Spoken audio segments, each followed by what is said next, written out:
It's interesting today, though. They would be considered big box clubs. So today, the big box clubs today are like 24-hour fitness and those types of Planet Fitness. And you just see all kinds of people and all kinds of young people. So I would say in today's clubs, there's much higher diversity and much larger age range. People just going in and even working out together.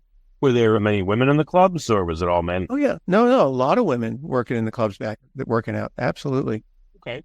Well, how have you seen, again, the industry change over the decades? It's kind of interesting. The business model itself of selling memberships hasn't really changed that much. I mean, that at one point they used to sell lifetime memberships, and in California they made that illegal. But the business model itself is always trying to sell a membership, and now it's $10 down, no obligation, just keep paying the $10, and they really work on that recurring revenue model. But what has changed is the level of expertise among personal trainers, coaches. I mean, the knowledge base is just huge today, and then.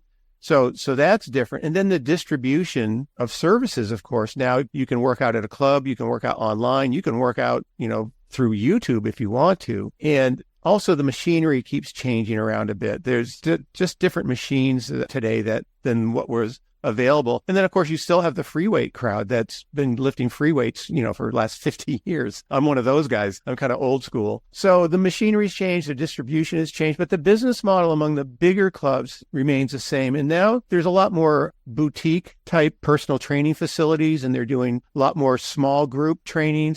There's still large group training, but there's all kinds of different programming changes. So no matter who you are or what you are, there's a program available just for you. Yeah, I know, that's great. Well, tell me about private label fitness. When did the idea come to you, and how did it evolve?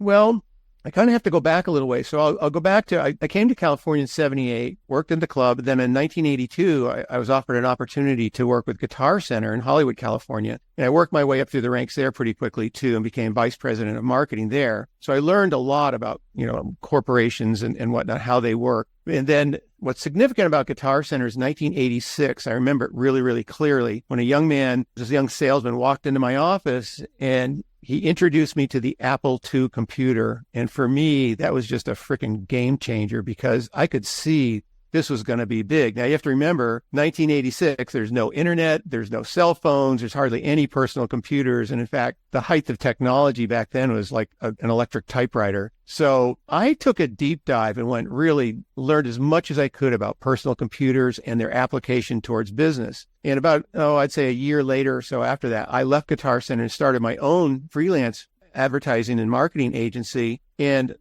I went around and kind of helped businesses with their marketing with my computer in hand. And I also taught them how to implement this new technology into their own business, and integrate it, and so that they could deploy this new technology into their own businesses and become much more productive.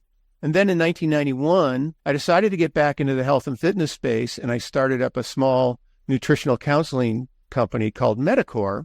And the bulk of our business was helping middle-aged men and women here in Newport Beach, California, they all wanted weight management, but what we offered was, we'll help you with your weight management and your overall health, but we do it more holistically with what we call the 3 Ps, which would be productive exercise, proper nutrition, and positive lifestyle behaviors. Now, that's different than what was really available back then, because everything then was Weight Watchers, Nutrisystem, Jenny Craig, and those type of things, which all were kind of restricted calorie dieting.